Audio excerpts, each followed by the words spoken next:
잠언 4장 1절에서 9절까지 말씀입니다. 잠언 4장 1절부터 9절까지 말씀, 구약성경 914페이지입니다. 4장 1절부터 9절까지 말씀을 다 같이 읽겠습니다.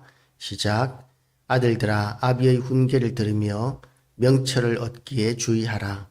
내가 선한 도리를 너희에게 전하노니 내 법을 떠나지 말라.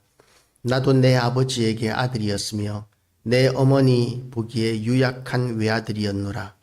아버지가 내게 가르쳐 이르기를 내 말을 내 마음에 두라. 내 명령을 지키라. 그리하면 살리라. 지혜를 얻으면 명철을 얻으라. 내 입의 말을 잊지 말며 어기지 말라. 지혜를 버리지 말라. 그가 너를 보호하리라. 그를 사랑하라. 그가 너를 지키리라. 지혜가 제일이니 지혜를 얻으라. 내가 얻은 모든 것을 가지고 명철을 얻을지니라. 그를 높이라. 그리하면 그가 너를 높이 들리라. 만일 그를 품으면 그가 너를 영화롭게 하리라. 그가 아름다운 관을 내 머리에 두겠고 영화로운 면류관을 내게 주리라 하셨느니라. 아멘. 기도하겠습니다. 하나님 우리 아버지, 오늘도 하나님의 은혜 가운데 첫 시간을 주님 앞에 올려드립니다. 전능하신 하나님 아버지, 참으로 우리에게도 하나님의 크신 은혜를 더하여 주셔서 하나님의 지혜로 우리가 이 땅을 살아갈 뿐만 아니라 또한 우리에게 주신 사명을 하나님이 주신 지혜로 잘 감당할 수 있게 하여 주시옵시고, 하나님 아버지, 우리를 불쌍히 여기셔서 하나님 우리를 통하여 하나님께서 도우시고 우리에게 부흥을 보게 하여 주시옵소서. 그래서 예수 그리스도의 피값으로 세우신 이 교회가 영화로워지게 하시고 존귀해지게 하시고 영광스럽게 하여 주시옵시고, 또한 지금까지보다 더 큰 일들을 감당하는 교회가 되게 하여 주시옵소서. 오늘도 하나님께서 이 예배를 통하여 영광 받으시기를 원하오며 예수 그리스도 이름으로 기도드리옵나이다. 아멘. 오늘도 하나님의 은혜가 우리 모든 성도들에게 온종일 가득하시기를 주님의 이름으로 축복합니다.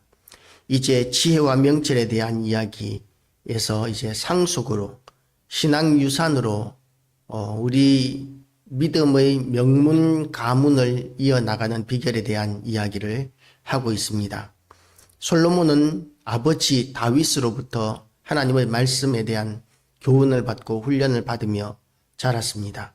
그래서 또한 그 자손들에게 이제 하나님의 지혜를 얻으라고, 그 지혜를 따라 훈계를 따라 이렇게 살아라고 이렇게 권면하고 있는 것이죠.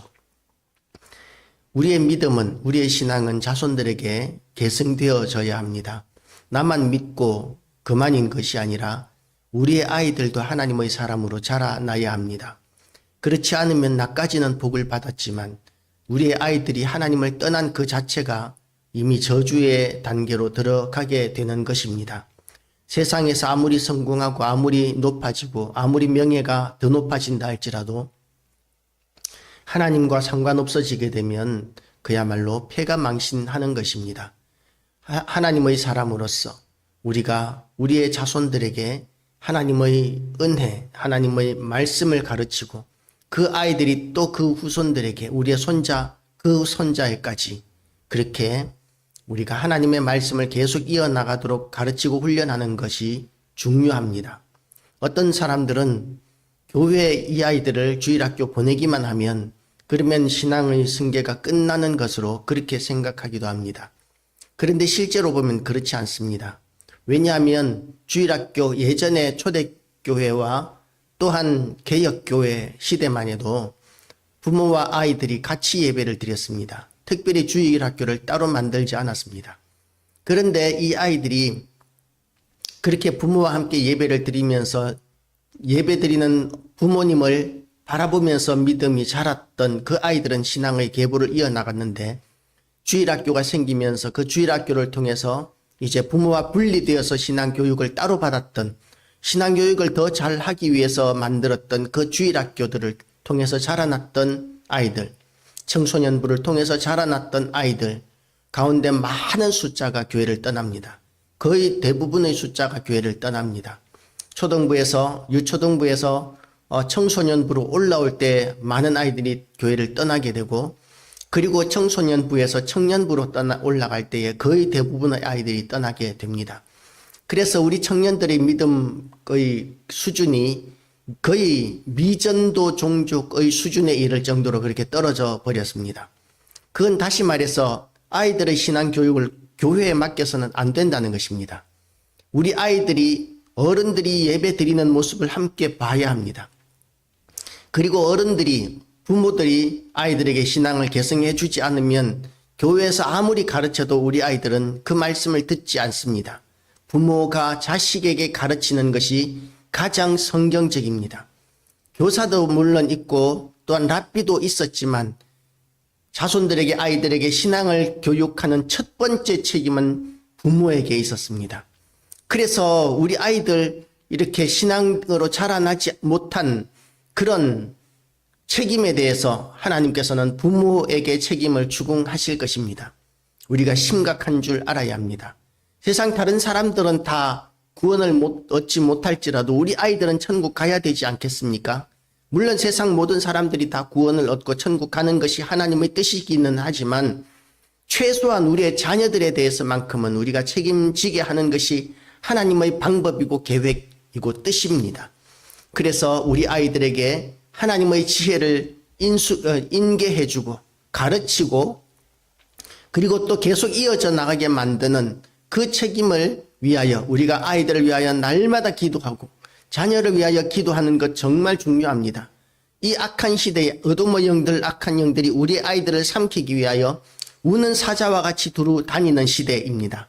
그래서 그 아이들을 보호하기 위하여 엄마, 아빠, 부모는 끊임없이 기도해야 할 책임이 있습니다. 그리고 그런 기도하는 가운데서 우리 아이들이 이제 우리 아이들에게 믿음, 신앙적인 본을 계승하는 것이 중요합니다. 오늘 여기에 보면 이렇게 부모가 자녀들에게 신앙 계승하는 모습들을 보여줄 뿐만 아니라 또 지혜를 얻게 되면 얼마나 유익한지에 대한 이야기를 계속해서 이어나갑니다. 5절 말씀부터 보면 지혜를 얻으면 명철을 얻으리라. 내 입의 말을 잊지 말며 어기지 말라. 지혜를 버리지 말라. 그가 너를 보호하리라. 그를 사랑하라. 그가 너를 지키리라. 지혜가 제일이니 지혜를 얻으라. 이렇게 나가는데요. 이 지혜라는 말을 예수로 바꾸면은 더 의미가 더 선명해집니다. 예수를 얻으며 명철을 얻으라. 내 입의 말을 잊지 말며 어기지 말라. 예수를 버리지 말라. 그가 너를 보호하리라. 그를 사랑하라. 그가 너를 지키리라. 예수가 제일이니 예수를 얻으라. 내가 얻은 모든 것을 가지고 명철을 얻을지니라. 그를 높이라. 그리하면 그가 너를 높이 들리라. 만일 그를 품으면 그가 너를 영화롭게 하리라. 그가 아름다운 관을 내 머리에 두겠고 영화로운 면류관을 내게 주리라 하셨느니라. 이 지혜라는 말에 예수를 집어넣으면 의미가 좀 더 명확해지게 됩니다. 물론 우리에게 지혜가 필요합니다. 이 악한 세상 가운데서 우리가 성공적인 인생을 살기 위하여 우리에게 지혜가 필요합니다. 위기를 만났을 때에 그 위기를 극복하고 헤쳐나가기 위하여 우리에게 지혜가 필요합니다. 세상에서 영적인 전쟁을 하고 또한 경쟁을 하는 데 있어서 이기기 위해서도 우리에게는 지혜가 필요합니다. 그런데 그 지혜가 어디에서 나오느냐 하면 하나님으로부터 나와야 합니다. 세상의 지혜 가지고는 우리가 이 땅에서 영적인 싸움에서 싸워 이길 수 없습니다.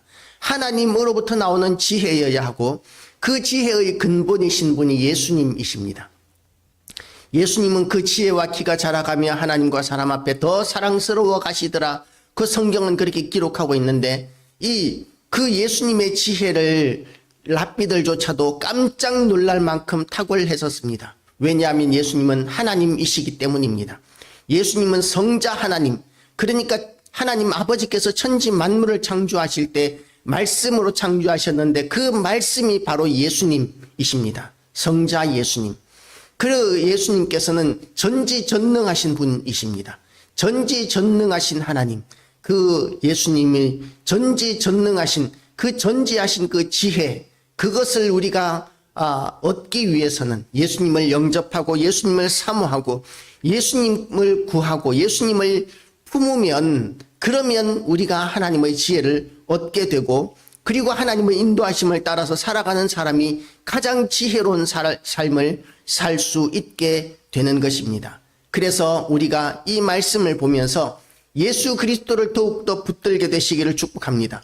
그리고 우리의 아이들에게 어떤 지혜보다, 우리가 아이들이 지혜로워지게 하기 위해서 얼마나 많은 비용을 들여서 과외 공부를 시킵니까? 사교육을 시키는데 얼마나 많은 비용을 들입니까? 어떤 대기업에 다니는 부모가 아이를 위해서, 하나 있는 딸아이를 위해서 사교육을 시키는데 100만 원까지 이렇게 매달 들어간다고 그럽니다. 그런데 이 또 다른 사교육을 하나 더 하기를 원해서 하나 더 시키려고 하니까 이 100만 원이 넘어가니까 감당하기가 어려운 거예요. 우리나라 사람들 대부분의 경우에 보면 웬만큼 소득이 많아도 이 부동산 대출 때문에 사실 사용할 수 있는 그 생활비는 그렇게 많지가 않습니다. 대부분 아무리 대체로 소득이 많아도 특히 한 1%, 10% 정도 되는 그 소수의 부자들 말고는 대부분 그렇게 부채에 쫓기며 살아갑니다. 아무리 대기업을 다녀도 마찬가지라는 것이죠. 그런데 그렇게 100만 원까지 쓰는 것은 많이 쓰는 것이죠. 그런데 그렇게 많이 쓰는데 아이가 하나 더 배우고 싶다고 하니까 100만 원을 훌쩍 넘어서는 거예요. 그래서 부담스러워서 얘야, 우리 이 100만 원 수준에서 맞춰서 잘 조절해보자. 이 말은 무슨 말이냐 하면 100만 원어치 배우고 있는 그것 중에서 하나를 빼고 다른 거를 배우든지 이렇게 100만 원 한도 내에서 잘 해보자라는 그런 의도였습니다. 그랬더니 그 딸아이가 뭐라고 이야기하느냐 하면 우리 집은 왜 이렇게 쪼잔하냐고, 우리 집은 왜 이렇게 궁핍하냐고 그러면서 화를 내고 불평을 하더라는 것이죠. 사실 100만 원어치 사교육을 시키는 것만 해도 대단한 것인데 거기에 대해서도 고맙게 여기지를 못하고 이 아이는 그 100만 원을 아주 가볍게 여기는 거죠. 이렇게 이 시대가 이렇게 우리 아이들을 위해서는 아낌없이 지원하는데도 불구하고 그것도 부족하게 여기는 시대를 우리는 살고 있습니다. 그런데 그것으로 우리 아이들이 절대로 행복해지지도 않고 성공할 수도 없습니다. 성공하게 하기 위하여 탁월하게 하고 또한 세상의 다른 아이들과 경쟁해서 이기게 하려고 우리 아이들에게 그렇게 많은 비용들을 들이지만 그럼에도 불구하고 그 아이들은 성공한다는 보장을 가질 수 없습니다. 왜냐하면 하나님이 빠지게 되면 그러면 그 모든 것들이 헛것이 되기 때문입니다. 예수님이 빠지게 되면 그 모든 것이 헛것이 되기 때문입니다. 세상의 모든 지식들은 계속해서 바뀝니다. 그래서 늘 새로운 것을 배워야 합니다. 그런데 하나님의 지혜, 이 4,000년 전부터 기록되어진 성경에 나와 있는 이 하나님의 지혜는 영원합니다. 4,000년 전에 기록된 것이라고 해서 지금 보니까 현실적이지 않고 또한 너무 촌스럽고 유치한 그런 것이 아니라는 것이죠. 4,000년 전의 문화 이런 것들을 보면 지금의 기준으로 보면 원시적이고 미개하기 짝이 없다고 이야기할 수 있습니다. 그러나 하나님의 말씀인 성경은 4,000년 전부터 기록되어져 있는 하나님의 말씀인 성경은 앞으로도 영원까지 우리의 삶을 주도하고 이끌어가고 성공하게 만드는 길잡이가 되어주는데 부족함이 없다는 것을 믿으시기 바랍니다.